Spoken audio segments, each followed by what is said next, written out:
All right, everybody. Well, welcome back to another episode of the Blazer Victory Podcast. John Duncan here. And of course, I'm joined as always with my co hosts, Jimmy Marion and Darian Smith.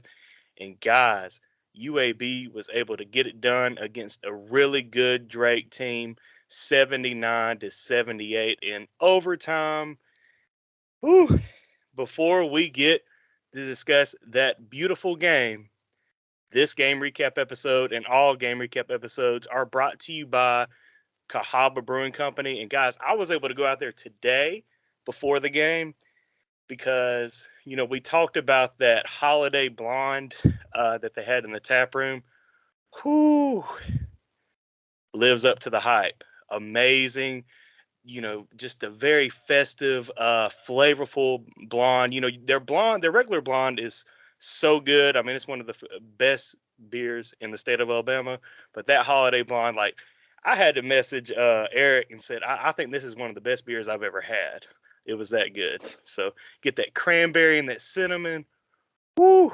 So Hey, I this had to get. this this turned from like a sponsorship to like reminiscing real quick. Like, Hey, hey, I'm just being real, man. I mean, we love sponsors, but whew, this was amazing. So if you haven't had the chance, get down to the tap room and check out that holiday blonde. I guarantee you it won't last long. So get you one there and get you one to go. It is a tap room exclusive, but of course, all their core beers are solid. So go to cahababrewing.com and check out all the offerings that they have. And also, hey, if you're on YouTube, hopefully this works. And this is our first video podcast that we're trying out. So follow us on YouTube, our YouTube channel at Blazer Pod. Hopefully this works out to where it's a pretty cool video for your YouTube listeners of the Blazer Victory podcast. But guys, that freaking game. Let's go. UAB gets a huge dub, 79-78 over the Drake Bulldogs. Darian, real quick, what are your just very brief, quick takeaways from this big win for UAB? effort, effort. That's what I come away with. Effort and emotion, especially in that second half. I was texting y'all about Christian Coleman, and like everybody think it's a play, and maybe it's the jumpers or the offensive rebounding or the defense he held on the rise. I told y'all, I said the play that made me perk up is when we were kind of lethargic. We was going back and forth from being lethargic, being the old Blazers basketball team where in transition defense we kind of run, we kind of do this jogging slow thing, kind of look at the ball, and the other team always get like a one-on-one matchup and an easy layup on the guard or something. I'm like, just get back on defense and get in help position. Well, I saw us kind of doing that again, but then Christian Coleman was on the floor. I saw him sprint full speed. It's like I don't know if this is the first time this has happened or what, but everybody was kind of doing the jogging thing. He busted his tail to get back on defense, and he single handedly took away 2 points and got us, just by his effort, just by getting back and playing defense because he wanted to. That was when I first was like, oh, he's engaged. He's giving it his all, and his effort kept up through the whole game that same way. We need that effort. Second, my second moment is when Eric Gaines, I believe he got fouled, or I can't remember what happened, but just seeing him, you hardly ever get to see him show emotion. Man, he got up clapping, fired up, did this to the fans. I'm like, I text y'all like emotion, but that's what you need from him, right? You need him to be. It's not about him. I don't care. We know he can dunk. He's explosive. He does all of that. That's cool. But I need that leader, and he did it with his decision making too. He started driving with the plan. When he drove in the second half, it was to get people in position to get them set up. He wasn't trying to force shots. I can say that last layup was kind of forced, but whatever. That whole second half, he drove with a plan. And see, we got the Ortiz three. They put him over there in the corner. You help off strong side, dish it out, wide open three. Good decision. He did that all second half. We need that second half air games. That guy with a plan. We need that team with that effort. We need that team with the emotion. and we can actually do something with this season if we get that version of the team. Yeah, Darren, you talk about the effort, and the stats would support that as well, right? So when you're looking at some of those statistics, whether it be steals or blocks, UAB finished the game with 9 steals and 5 blocks, which was a lot of effort defensively. And John, you had asked a question during the media availability about whether or not the players felt as if defense was getting better, effort wise, communication wise, and I think tonight was a good example of that progression that started in the second half of the Alabama A&M game, carried over against a Montevallo team that's not a Division One opponent, but we're able to see it today against a good quality Drake team, and that was a huge for us. And you look at that magic number, right? We talk about not allowing the opponent to score 80 points because that's been a bugaboo for this UAB team. When the opponent scores 80 points, they haven't fared too well. So first and foremost, the effort stands out for me, team wise, and shooting the ball better today. So for the most part, you've got much more efficient shot making. So on the season, this was probably the third, maybe the fourth at the most that UAB has shot over 50% from the field. And a team like UAB that's shooting probably around 30% from 3-point range to make what was it 40% today Mm. was big. So, that was big, 8 made threes, which has to be what, twice, our season average per game. So shot making was there, play making was there. So the one Eric Gaines pass that he had to Christian Coleman underneath was very nice. That I was personally sick. thought, yeah, I thought he was going to kick it out again for the 3-point shot in the corner, but he had that shot. Unfortunately, Christian Coleman wasn't able to convert on that, but I think it was a small sign. Again, we talked about on the Patreon about Eric Gaines' play as of late. Um, and this goes back, we talked about after the Bradley game and going throughout the season that we would like to see Eric Gaines be a facilitator. And that is exactly what's happened the past 3 games. He has to be averaging 8.5 assists the last 3 games. He had 9 today and only 2 turnovers. I mean, that's what we're talking about right here. So we're seeing a combination of effort defensively that's improving. We're seeing EG facilitate the ball. We're seeing turnovers remain low. We're continuing to get to the free throw line. We need to convert at a higher percentage. There's no getting around that. I think we had, 9 misses today at the free throw line that could have cost us. But we were able to still win the game because we're able to be successful making shots. Yeah, you guys hit it. I mean, Darren, you talk about effort. Jimmy, you talked about effort. But this, I think today was the best team defensive performance of the season. And you look at doing that against a team like Drake that is so just sound on the offensive end. They're top but 69 or 68 Ken Palm in offensive efficiency.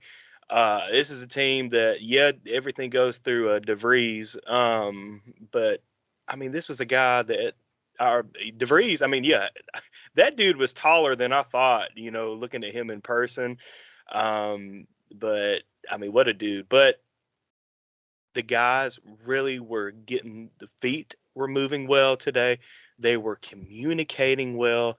So let's just hope that this is the game that we can all go back at the end of the season or whatever and look back and say, okay, that Drake game was where they clicked and started figuring things out. Now we've got another tough opponent next Friday night, in UNC Asheville, who just knocked off App State, who Auburn fans listening would know they lost to App State, but this UNC Asheville team just beat App State, so they're not a slouch. They're going to come into Bartow next Friday night. Thank God it's an evening game, so more folks can get out there to Bartow. But yeah, hell of a game today.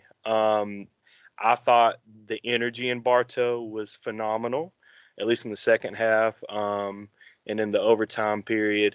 And I said, since this is an afternoon game, Jimmy heard me, but I said, hey, man, we got to wrap this up. I got to go pick up my kids from daycare. And then I forgot that we had a honey baked ham in the car. So Elizabeth's worrying about the freaking honey baked ham. But hey, all smiles, great dub, great team dub today in Bartow. Yeah, if you look at, I don't know if it's DeVries or DeVries, but if you look at DeVries, he has a lot of Luka Doncic to his game. It's like he's tall, he's a thicker guy. He's not. Bro, He's that shot he hit to force overtime, I was like, ain't no way in hell he's gonna make that. And then no. So it's his strength, right? He's a bigger guy and he plays very balanced, so he's able to get you off of him. And but he's crafty as well. So if you do move the wrong way, he's herky jerky. It's a foul. But he can shoot, right? So you have to play on him, but you can't be too aggressive. You got to play it right. So I get it. It's hard to really measure up because if Christian Coleman would have went and swiped to foul him at that time, that would have been a shooting three, right? So the reason people are like, oh, why won't you contest? Well, he didn't want to get a foul. Like guys like that are crafty, and it was a tough shot. He just made it. He's a good player, and it's a couple things that I saw in this game. One thing that we could get caught up on, I feel like we tend to get bogged down is our space, and we play two traditional bigs in a sense up front. So it was super important for Yaxel on his first made three of the year in overtime. He confident. It wasn't a second. It was a good look. It was a good three, right? Like, but he confidently stepped into it and he shot that thing like he made 33s all year, and he let it fly. And I just love the emotion afterwards. It was so confident. It wasn't like, oh, I'm gonna think, oh, I can't believe I'm taking it. He was like, oh yeah, this is mine. Bam. And then he was talking. He was like, I do this, right? That's what we need going forward. And seeing Daniel Ortiz really playing his role, right? Knocking down his shots when he opened. So Jimmy referenced the three-point percentage. Well, I can go back into I bet it's a reflection of the three-point quality that we got. A lot of times, we had a lot of those step back, I'm gonna try to cook you. That stuff you're gonna make 1 out of 7 of those, right? yeah, And there's no Jelly Walker on this team that's gonna hit those consistently. Yeah. right, and then even Jelly would struggle to hit those consistently. The difference was teams are gonna try to pack the paint against us because we got Yaks and we have JD and we sub in Christian Coleman, right? But we were able to make the open ones. We saw Tony make a couple. He made his open ones. We saw Butter running off of those screens, looking like Ray Allen sometimes. He made a couple. I think Eric made an open one. It's the quality of shots that we get. Of course, Daniel Ortiz knocked down his opportunities at three. But we had all of our looks were almost all of them were clean. We need to take and make those. And that mid-range jumper that Christian Coleman hit, I know we talked about this earlier in the year. Huge, because now you can't just pack the paint. Earlier in the game, sometimes Yaks, sometimes Eric and JD, they got caught up in double teams just trying to get the ball up because teams are really squeezing down and saying, hit shots. Well, I saw Butter. They tried to go under on Butter. Butter step back, cash, three. Like, all of that stuff is important to put on film. So when teams look at the next team, they say, guys, we can't just play off of them because they do have guys in certain positions that can make those shots. So as long as we have those guys taking those shots, that's good. It seems like everybody is getting comfortable finding a role. I think that's the most important part to it. Everybody has a role to play. When Eric drives and he gets into the lane, he keeps his dribble alive. He's still able to hit JD on the dump off down low so he can get a shot. In the past, Eric would go up and he would just try to force a shot. Like there's no plan. There's like, I'm just going to score. Now he's getting there and saying, I'm going to be able to get you in this spot. And it's working. And I'm like, everybody has a role. Everybody knows what to do, or they're figuring it out. And that, to me, is the most pleasing thing of this. Now you don't have to worry about that as a player. You can just go back and play with all out effort, especially on defense. And then once you get the ball back, you know where you're going to get your points from. Let's keep building. I think we got something cooking. And we just got to keep on building from here. Yeah, I think another popular topic that we talked about early in the season was just trying to figure out the rotation, like who's going to reveal themselves, who's going to be in that, let's call it 7 or 8 primary players, because AK is not going to play 10 plus guys a night, as we get into conference play. And conference play being right around the corner, it seems as if we have our 8 guys, right? The 8 guys that play tonight. And UAB was able to get this victory tonight despite, a performance that was not his best out of Alejandro Vasquez. So he came back tonight after having sat the past game for an injury, and he was 3 points. He didn't make a basket. It looks like. But when you talk about Coleman and Ortiz, you've already hit on it. And not just the fact that they were hitting shots, but the timing of hitting those shots. Coleman was able to get some of those mid-range jumpers when things were getting really tight there in the second half, and you guys have hit on Ortiz. He had not only the corner three that was a potential game winner, but he came off a screen. I believe it was a long two, in the overtime or the second late in the second half period as well. So he made timely shot making as well. And look at a guy like JD, who played 41 minutes tonight. I mean, Ooh. that's got to be a career high. I know it's counting the overtime. We have to go back and look at Bradley because I remember Bradley early in the year, which, by the way, was very reminiscent to me today. Thinking about Bradley and Drake, and that had me worried. But another guy that we haven't necessarily talked about yet was Tony.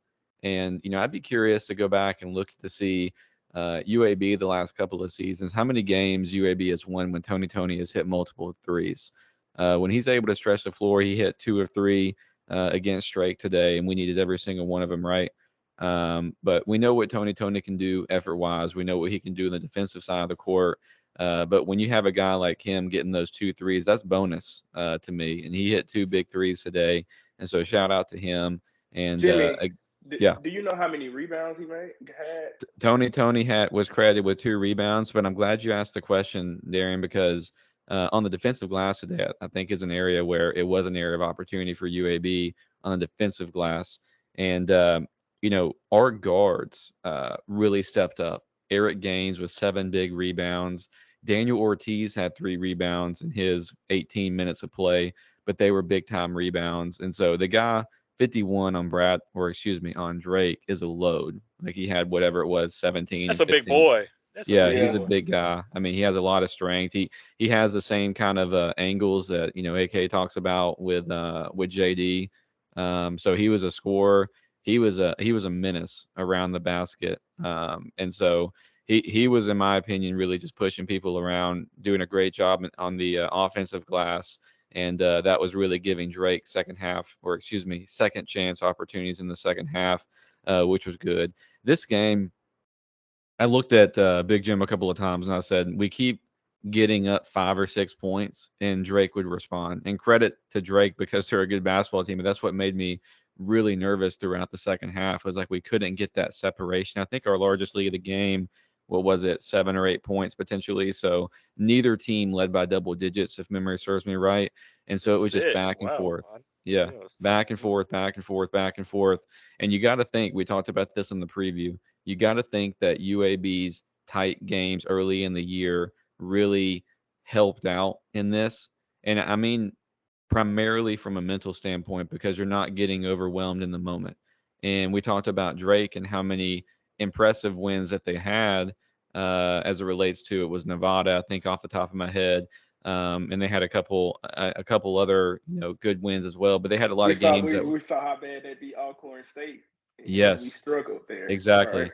Mm. So they were a little different than UAB in that they were winning their games by large margins. So this is going to be a game that's probably a really good experience for a Drake team. That's going to be very good as UAB tries to turn the corner and go into conference play. I do believe that Drake's going to be one of those teams that UAB fans can root for because they're going to continue to help build UAB's resume as we go forward. But yeah, just an awesome game, a good atmosphere to John's point, and thank goodness UAB was able to pull out the W. Yeah, and that's something that Andy said post game with David Crane on the radio. It was like, thank God we won that game because that would have been a very hard loss to swallow for this UAB program. Heading into the Christmas break. But thank goodness that they did come out with the dub. Before we go any further, I do want to shout out the Patreon, patreon.com/BlazerPod. As Jimmy mentioned, we do have over 20 minutes of media availability from this week of the UAB basketball program. Andy Kennedy, Javian Davis, and Yax were there for the media to talk with. So we're just $5 a month. You get access to content like that, but also This morning, guys, we just dropped our National Signing Day show on the Patreon, and guys, we recorded over an hour of content to talk about all 17 UAB signees. And guys, you're not going to hear that anywhere. Shout out to Magic City Impact. I know they do a great job. So we definitely keep supporting them, but also support us on the audio side, because it was just such a great time, listening to Darian break down film and talk about these guys, and Jimmy kind of talking about how these guys fit into roster construction. So definitely, if you're not a Patreon supporter, go ahead and go to patreon.com/blazerpod and become a supporter. Hey, our patrons won't be surprised by this, John, but even a 1-point overtime game, I was still on X trying to see if we're going to pick up one more lineman. Yes, he was. He I showed bet me. you Darian was watching the game and he was thinking random time. He's like, well, if we can just get this guy and we could shuffle him and his versatility. I bet you Darian was thinking about football during that game. We know. I made a thread of about 24/7 right Yeah. before the game. It was pretty good. Attaboy. And then the position I was thinking about wasn't lineman; it was safety. Okay. So I Nice. was wondering if we could pick up a safety. But yeah, you guys go to the Patreon, check that out. We had a real insightful, lengthy discussion. Here probably coming soon on the free feed. We might have a more general discussion about recruiting as well. Yep. But right now, I'm just happy our guys, thank God, like Coach AK said, we got that win because there were some opportunities. Our communication on defense still did break down a couple of times. We left DeVries open like two or three too many times. And if we can get that cleaned up, specifically our big to big communication, sometimes when Yax and JD got caught on some of these screen and roll plays, the communication wasn't there sometimes. So we just need our bigs and our guards. We need everybody to communicate. And we cannot be late rotating when we go to that 1-3-1. Do not I promise you it's a death sentence if we rotate too late. It's a corner three open every time. That guy in the middle that's occupying the big or whoever's down low, they have to sprint out there, make that guy put it on the floor so our guards can come back and help. If you don't do that, it's cash. And one time, Jimmy, you said we kept getting up by like 5 or so. We got up by 5 late, and it was Yax who was late. He was late on the rotation, and I think it was DeVries. It was Cash in the corner, and they were right back in the game. And I tweeted, I was like, guys, keep the consistent effort. Like, if you go to that 1-3-1, accept that you're going to have to sail out on that corner three and make them put it on the floor. So, guys, the guys just got to keep on with the effort, like multiple ways. That's why I love Tony. He took away 2 points by diving to the rim. He affected a shot at the rim when it looked like a wide open layup at one point. And we got to have continuous multiple efforts like that if we want to really build on what we're doing. If we want to build an identity, especially defensively, it's going to be about multiple efforts and communication and some emotion. Show some more fire. Let's go. Keep it going. And I feel like we can do something. Do I feel like we will be like an at-large team? I think we put ourselves too much in the hole to be at large. But we could be a tournament party pooper, baby. Like the way if we keep on building, yes, we can. We can do that. So keep on building, keep on winning. Let's scare the heck out of these teams going forward. I don't think nobody want to see us going forward. Hey, I said the same thing last year. I will push back on those that say, hey, don't track the other opponents, what they're doing. Resume doesn't matter. At the end of the day, it does. I think this year for the NIT tournament, they made some changes as it relates to automatic, regular season champions, whether they're permitted to, get an automatic bid or not. And so all of us, that are listening to this and that watched UAB march through the NIT tournament last year saw how beneficial that was and how fun that was. And so, maybe, it's still early in the year. If we want to say, hey, an at-large bid is unrealistic at this time, that's fine.